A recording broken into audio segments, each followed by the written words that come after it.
नमस्कार, मैं हूं मनीषा गुप्ता। आप सभी को आज़ादी के अमृत महोत्सव की ढेर सारी बधाइयां। आज़ादी के 75 साल पूरे हो गए हैं और इन 75 सालों में सोने चांदी ने चकाचौंध करने वाले रिटर्न्स दिए हैं। आज़ादी के वक्त सोने का भाव 90 रुपए प्रति 10 ग्राम से भी नीचे था, लेकिन 75 सालों में सोना 52,000 के पार है। कुछ ऐसी ही कहानी चांदी की भी है। 75 साल में चांदी ने करीब 56,000 गुना रिटर्न दिया है। आइए शुरुआत करते हैं 75 सालों में सोने चांदी के सफर हमारे खास show India at 75 golden years. हमारे साथ जुड़े हैं जीजेपीसी के चेयरमैन कॉलिन शाह, जीजेसी के वाइस चेयरमैन संयम मेहरा, डिबियर्स इंडिया के मैनेजिंग डायरेक्टर सचिन जैन और आनंद राठी के डायरेक्टर कमोडिटीज एंड करेंसीज नवीन माथुर। आप सबका कार्यक्रम में स्वागत है। क्लियरली अमृत महोत्सव जो हम यहाँ पर मना रहे हैं, पिछले 75 सालों में बहुत ज्यादा बढ़त हमने कई सारे सेक्टर्स में आते हुए देखी है। ग्रोथ भी यहाँ पर काफी इंपॉर्टेंट रही है। कॉलिन, सबसे पहले आपसे जानना चाहेंगे, जब हम सोने की बात करते हैं, जब हम ज्वेलरी की बात करते हैं, आप कैसे देखते हैं इंडियन मार्केट्स में जो ग्रोथ है, और अब आगे जाकर आपको क्या लगता है किस तरह पे, किस मुकाम पे हम जा सकते हैं? Thank you Manisha. तो देखोगे तो 75 साल में हमारी जो डोमेस्टिक इंडस्ट्री, जब हमको आज़ादी मिली तब देश की एक शुरुआती हो रही थी, एक नया जन्म हो रहा था। तो ऐसे तो सोना 2000 साल से हमारे देश में ऐसे कंज्यूम हो रहा है, बट 75 साल में एक कंजम्पशन इकोनॉमी चालू हुई और हर शादी में सोने का 10 ग्राम, 100 ग्राम, 1 किलो, डिपेंडिंग के कितना पैसा है फैमिली के पास, वो हिसाब से उसका कंजम्पशन हुआ। तो दो चीज हुई 75 साल में। एक है कि अपने को जो डोमेस्टिक मार्केट है वो आज दुनिया में सेकंड लार्जेस्ट, दूसरा नंबर पे है चाइना के बाद। लगभग 1000 से 1200 टन का एनुअल कंजम्पशन है। और दूसरा है हमारा एक्सपोर्ट इंडस्ट्री, जो लास्ट 30-40 साल में आज जीरो के लेवल से $40 बिलियन पे पहुंचा है। तो दोनों तरफ से ज्वेलरी का एक बहुत, आई वुड से, अपने देश की हिस्ट्री में 75 ईयर्स में बहुत महत्व रहा है। और दूसरा, जैसे मनीषा आपने बताया, एक तो रेट जो आपने ट्रैजेक्टरी दिखाया, बट एक दूसरा भी, तीसरा एक इम्पोर्टेंट पॉइंट है कि इंडिपेंडेंस के टाइम आज रुपया $1 था। 1 रुपी वॉज इक्वल टू $1। तो वो भी आज 80 हो गया। तो उसका भी एक कारण है कि आज जो ये ट्रेमेंडस अप्रिसिएशन देख रहे हैं। और दूसरा जो सवाल है कि यहाँ से कहाँ जा सकते हैं, तो देखो, एक्सपोर्ट फॉर श्योर यहाँ से डबल होगा, इन the next 4 to 5 years। 40 billion से 70-80 बिलियन डॉलर पे ये इंडस्ट्री पहुंचनी चाहिए, जो हिसाब से आज ग्रोथ हो रहा है। और दूसरा, डोमेस्टिक कंजम्पशन भी एक अच्छे ग्रोथ ट्रैजेक्टरी पे है। जैसे जैसे इकोनॉमी अपनी $5 ट्रिलियन होगी, तो सोने और हीरे का कंजम्पशन और बढ़ेगा। कॉलिन, मैं आपसे 75 साल पीछे नहीं जाने वाली हूं, लेकिन आप अगर पिछले कई साल यहां पर देखते हैं और आप इस इंडस्ट्री के साथ बहुत सालों से जुड़े हुए हैं, अगर हम ज्वेलरी एक्सपोर्ट्स की बात करें, आप कैसे देखते हैं कहां से एक बहुत बेहतरीन ग्रोथ आनी शुरू हुई? क्या माइलस्टोन्स रहे हैं इस बाजार में? जो बड़ी ग्रोथ आई वो अमेरिकन मार्केट के कारण है। ओके। और जैसे जैसे यूएस मार्केट ने लास्ट 10-20 साल में, जैसे ज्वेलरी के, हीरो के कैंपेन जैसे एडवर्टाइजमेंट और आई थिंक इफेक्टिव हुआ, वैसे इंडिया का एक्सपोर्ट स्टोरी लास्ट 20 साल में आप देखोगे तो फ्रॉम $5-10 बिलियन से $40 बिलियन पे आ गया। तो ये जो एक अमेरिका स्टोरी है, और दूसरी है चाइनीज स्टोरी। जैसे चाइना ने लास्ट 10-15 साल में उनकी इकोनॉमी आज $1 ट्रिलियन से जैसे 8-9-10 ट्रिलियन पे पहुंची, वैसे हमारा भी जो एक्सपोर्ट्स है आज डायमंड्स का और ज्वेलरी का, वो बहुत एक फेनोमिनल ग्रोथ हुआ, वो दोनों एक्सपोर्ट मार्केट के कारण। So I would say that was the tipping point as far as demand के द्वार से देखें।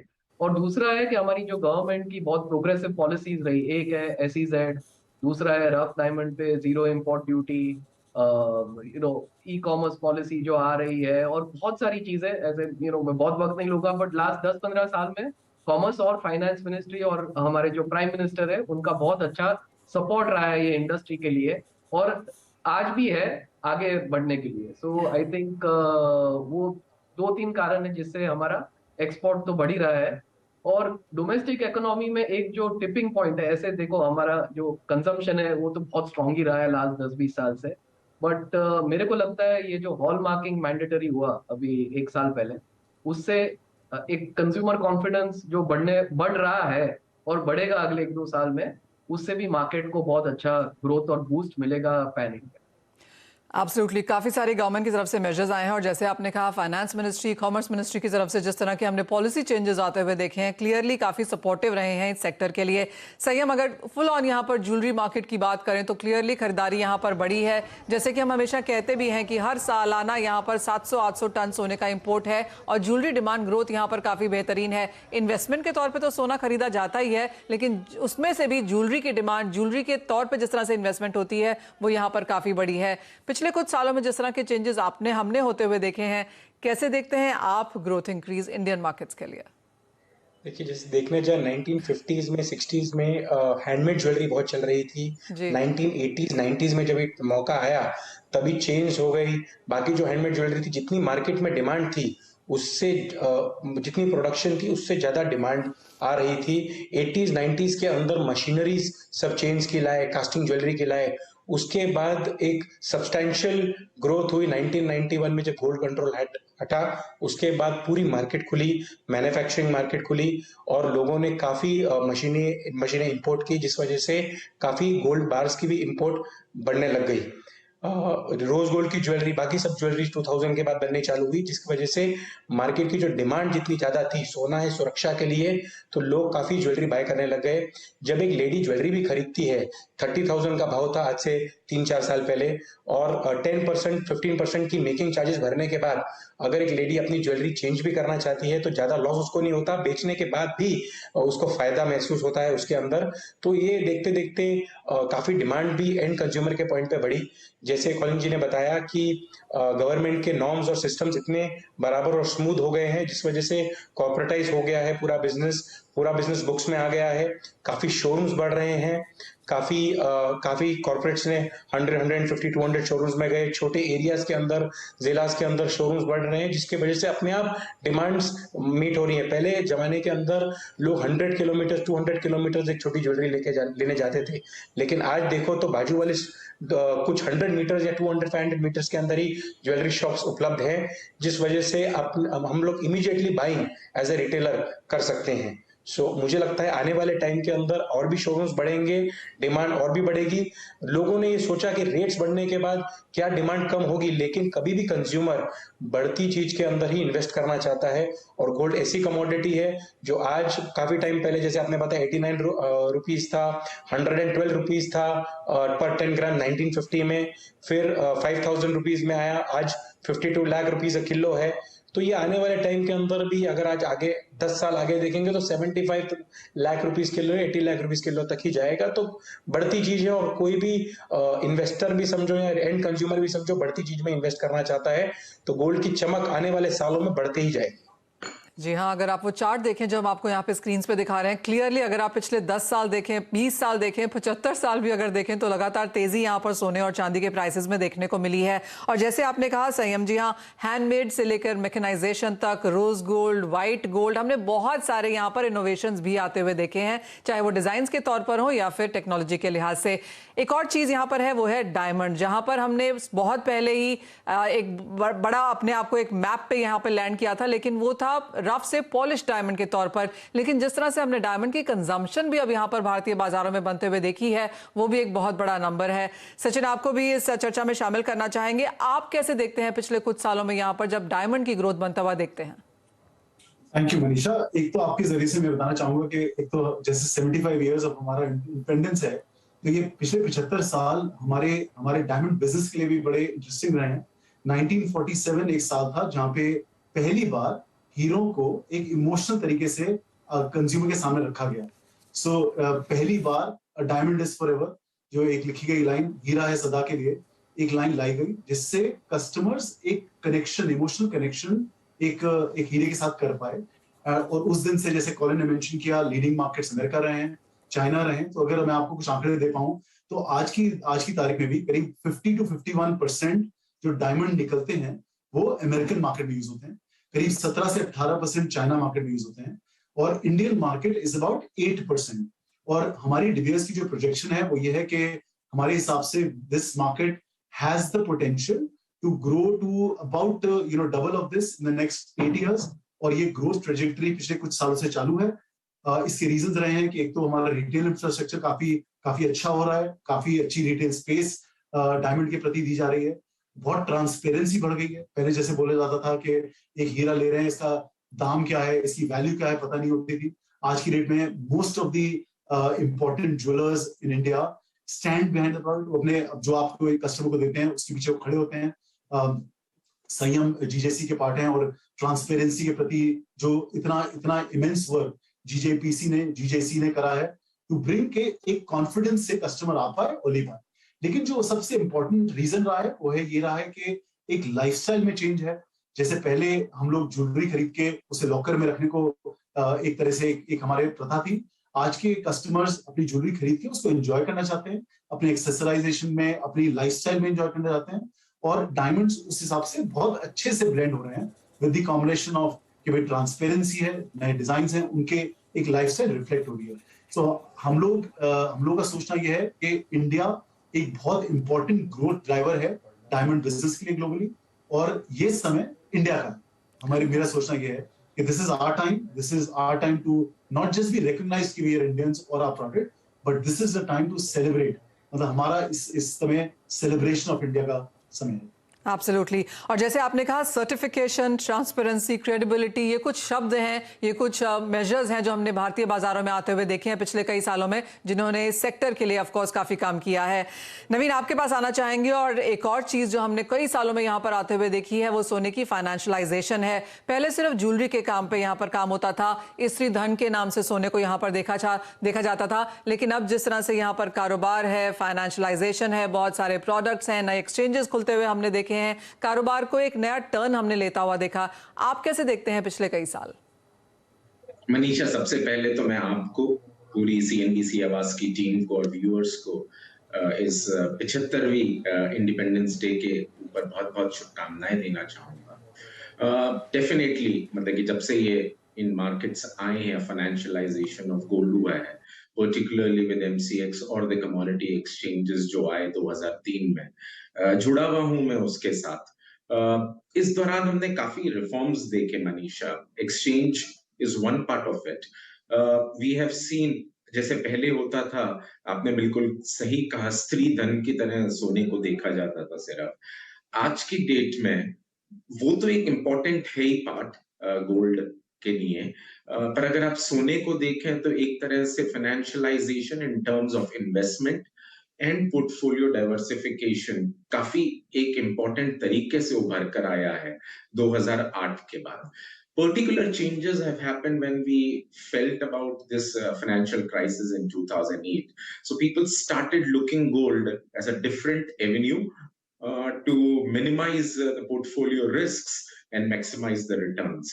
And therefore, हमने देखा कि जब भी uncertainty बनी markets में, gold has turned as one of the most effective asset class to hold on to the losses of the other asset classes. तो ETF विकल्प आया, सोवेन गोल्ड बॉन्ड्स 2015 में लॉन्च हुए, वो एक नया विकल्प बना।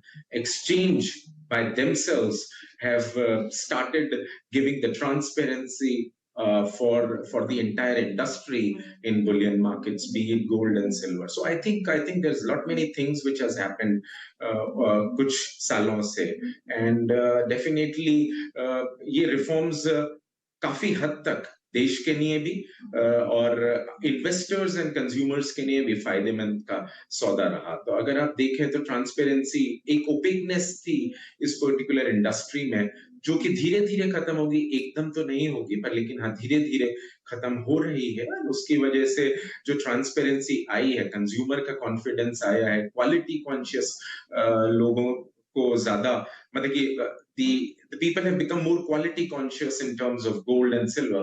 So I think all these changes have been benefited till now, and they will continue to benefit from whatever the reforms जो गवर्नमेंट ने स्टेप्स लिए हैं पिछले कई सालों में। आई थिंक आइडल गोल्ड वैसे माना जाता है, गोल्ड आइडल है, it is a non producing asset class, non return asset class, but then जब भी इसने रिटर्न्स दिए हैं, those returns have been super phenomenal. be it 2020, be it 2007, 2008. Ji Lot many things have happened. Even in 1980s, when the US were going through with a very high inflation, the gold was the savior at that particular point of time. तो मैं जी कहता हूँ invest, so particularly portfolio की तरह, investment की तरह जब से लोगों ने इसको देखना शुरू करा एसेट क्लास को, काफी हद तक हमें चेंजेस दिखाई दिए जी in terms of psychology of the investor. Absolutely, काफी सारे चेंजेस यहाँ पर देखने को मिले हैं और जैसे आपने कहा कि एक ऑर्गेनाइज सेक्टर के तौर पे यहाँ पर उभरा है और सिर्फ स्त्रीधन नहीं, फाइनेंशियलाइजेशन है, ट्रेडिंग है, इन्वेस्टमेंट यहाँ पर मिलेनियल्स की तरफ से भी हमने काफी लंबे तौर पे आते हुए देखी है। तो ये तो बात हुई कि 75 सालों में हमने कैसे सेलिब्रेट किया है इस सेक्टर को। एक छोटे से ब्रेक के लिए रुकेंगे, जब लौटेंगे तो ये डिस्कस करेंगे कि अब आने वाले समय में क्या एक्सपेक्टेशंस की जा सकती हैं अपने गेस्ट से। आपका स्वागत है। 75 साल आज़ादी के तो हम मना ही रहे हैं, लेकिन अब हम बात यहाँ पर करेंगे कि आगे की ग्रोथ, डिमांड और जो यहाँ पर प्राइस है उसका क्या व्यू आगे जाकर बन सकता है। सही, हम आपसे ही शुरुआत करेंगे। किस तरह की ग्रोथ आगे बाजार में आप बनता हुआ देखते हैं, चाहे वो सोना है या फिर चांदी, इंडियन मार्केट्स में डिमांड के पर्सपेक्टिव से? देखिए, गोल्ड और चांदी अभी एक कल्चर का हिस्सा हो चुका है हमारे इंडिया के अंदर। जैसे साउथ के अंदर भी कोई लड़की पैदा होती है तो 4 ग्राम, 8 ग्राम, 16 ग्राम, 20 ग्राम उसके फादर खरीदते हैं और जब उसकी शादी होती है तभी वो दे देते हैं। नॉर्थ के अंदर भी ऐसा सिस्टम बैठा हुआ है। तो जो इस हिसाब से अभी जैसे $1800 का भाव है, जब चालू हुआ था 1947, 1948 में $30 पर आउंस था के करीब था। तो गोल्ड अभी मुझे लगता है कि मैं हमेशा ही बुलिश रहा हूँ गोल्ड के लिए। तो टेम्पररी अगर डिक्रीज हो तो ठीक है, लेकिन जियोपॉलिटिकल टेंशंस जो हैं, जो बाकी सब चीज़ों के हिसाब से ये गोल्ड अभी $1850, $1870 के आसपास, यानी 54 या 55,000 MCX के अंदर दिवाली करीब आ सकता है और आने वाले 4 या 5 साल के अंदर ये भाव 60,000 करीब दिखेगा। तो मुझे लगता है कि अभी भी राइट बाय है। जून जुलाई के अंदर सीजन थोड़ा स्लैक था, अगस्त से अभी सीजन चालू हुआ है। रक्षाबंधन था, उसके बाद 26 के बाद नवरात्रे आएगा, फिर धनतेरस आएगा। तो अभी एक अच्छा टाइम है जहां पर सब रिटेलर्स ने भी अपना ज्वेलरी स्टॉकअप किया है और एंड कंज्यूमर को भी अभी अच्छे नए डिजाइन ये टाइम पर देखने को मिलेगी, बाइंग अच्छी रहेगी।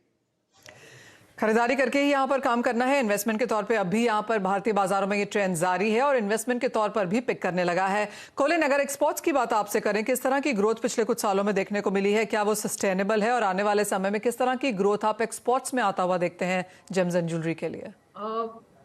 लास्ट ईयर तो अच्छा ही रहा था हमारे ग्रोथ के लिए और ये साल भी अप्रैल टू जुलाई जो ट्रेंड है वो लगभग 10% का है। ओके।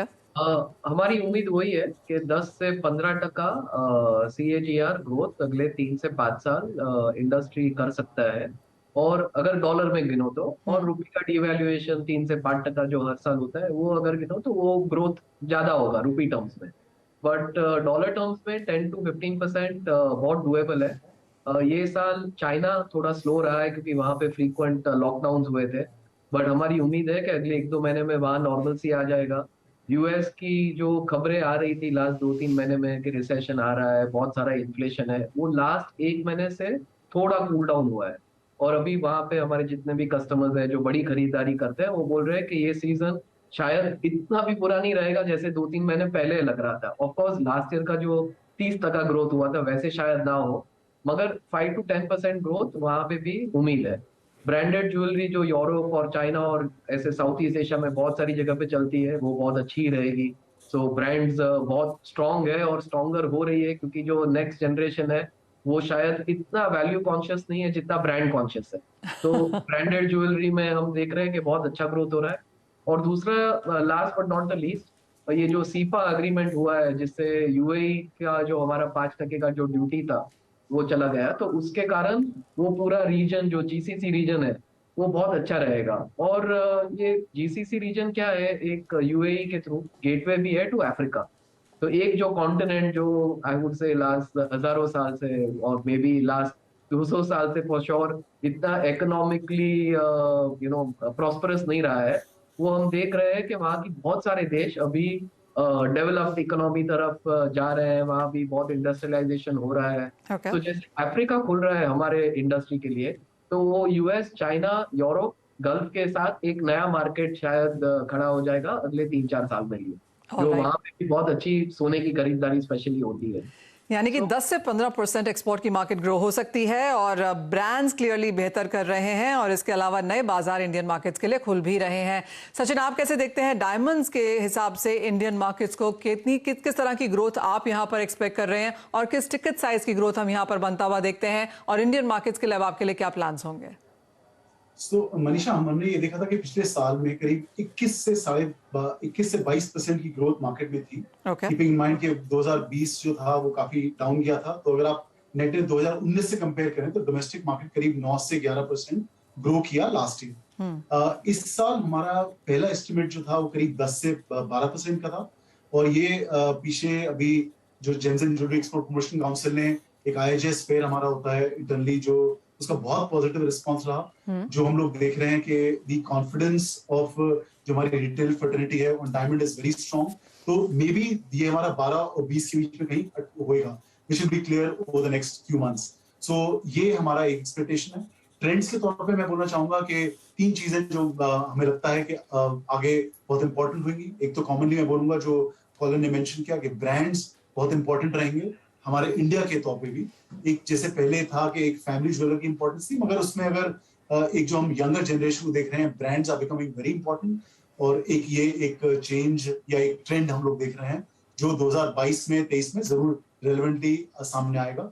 दूसरा जो हम देख रहे हैं कि सिंपलिस्टिक ज्वेलरी जो डेली वेयर एक एरिया है जो काफी अच्छे से ग्रो कर रहा है। और डेली वेयर में ऐसा नहीं है कि छोटे हीरे लगेंगे, मतलब सॉल्टेड ड्रिवन प्रोडक्ट्स भी लग रहे हैं और वो एक ट्रेंड हम लोग देख रहे हैं काफी स्ट्रांगली ग्रो करता हुआ। और तीसरा जो हम लोगों ने बहुत छोटा एक ट्रेंड देखा जो आगे के समय में काफी इंपॉर्टेंट इंडिया में होगा और मिलेनियल्स के लिए बहुत जरूरी होगा, वो होगा एक ट्रांसपेरेंसी और सोर्स और जिसे कहते हैं सस्टेनेबिलिटी के। आज की डेट में यंग अगर आप इंडियन से पूछें, और ये मैं बोलना चाहूंगा कि टियर 1 सिटी में चाहे छोटे शहर में एक एक्सपोजर बहुत स्ट्रांग है, कॉमनैलिटी है उनके एक बाइंग बिहेवियर में, और वो जानना चाहते हैं कि जब वो एक कुछ कंजम्पशन करें तो उससे एक मदर अर्थ पे या लोगों पे क्या इम्पैक्ट है। तो सस्टेनेबिलिटी जो कुछ सालों तक हम सोचते थे कि जैसे एक टिक बॉक्स करने वाली चीज है, आई थिंक मूविंग फॉरवर्ड हमारी इंडस्ट्री को उस पर खरा उतरना पड़ेगा। और एक ये ट्रेंड है जो बिल्कुल इरिवर्सिबल है। It's a direction where young people are going forward बहुत स्ट्रांगली। एब्सोल्युटली, यानी कि सस्टेनेबिलिटी, सोर्सिंग, ट्रेसेबिलिटी, ये कुछ नए शब्द हैं जो यंगर क्राउड जानना चाहता है और वो भी इस बाजार के लिए काफ़ी इंपॉर्टेंस देता हुआ नजर आएगा। बहुत शुक्रिया आप सभी का हमारे साथ यहाँ पर जुड़ने के लिए। 75 सालों की आज़ादी के आप सभी को बहुत बहुत बधाइयाँ। इसी के साथ हमें भी फिलहाल दीजिए इजाज़त। नमस्कार।